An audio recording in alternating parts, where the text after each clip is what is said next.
Something I notice when it comes to deck building and talking about working through ideas for decks. So my most recent upload is a video on Dragapult from Fusion Strike. So Dragapult from Fusion Strike is a Pokemon that is a Stage 2 Pokemon and has to be built a certain way to work. Okay, so it's a Pokemon that does more damage based on the number of Fusion Strike Pokemon you have in play. There's a very straightforward way to build the deck, which is achieved by jamming 4 Genesect into it, and you just run an engine that's much like the Hoopa V list that we were playing just now. Not too different from even Mew VMAX itself. And so I wanted to talk about that a little bit because as I was streaming my journey with Dragapult, it took on a lot of different looks. I tried a lot of different things. And you know, the thing that helped at the end of the day was just to keep it simple.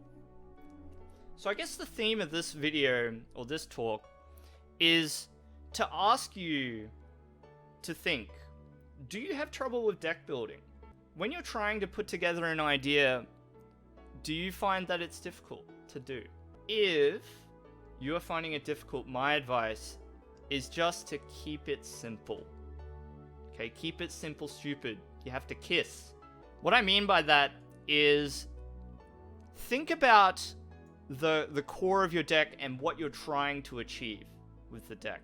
Are you just trying to set up a stage 2 to attack with? Is that it? Or is the stage 2 sitting on the bench and you're attacking with something else? What I find that people do is that they try to jam together way too many ideas. The Hoopa V deck from Snakey that we played just now is interesting because it weaves a few different ideas together, and masterfully so. Most decks don't have that luxury, especially if they're a stage 2 deck. They do not have that luxury.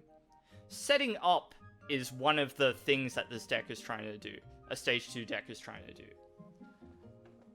The way I approach deck building, especially a deck that is unproven, so a deck where I can't look at examples, I don't have contemporaries to compare to.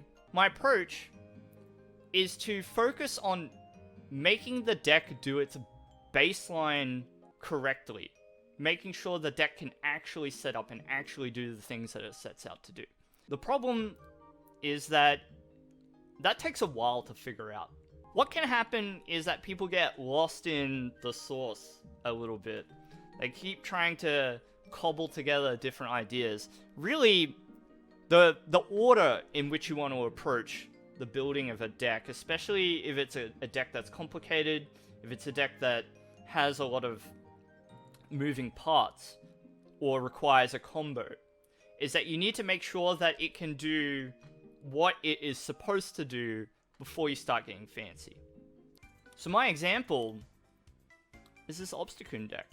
It is very no frills, this build. There's no Raihan, there's no Sable IV, nothing. It is just Obstagoon, 4412 Inteleon, and then cards to support it and to make it happen. So keep it simple and you'll figure it out. Okay, once you've got it executing the strategy that you need it to execute on, then you're allowed to start maneuvering. Then you can remove cards to try and give yourself little edges here and there. But until you hit that point, you are not allowed to get too fancy. And so that's all I wanted to say on that.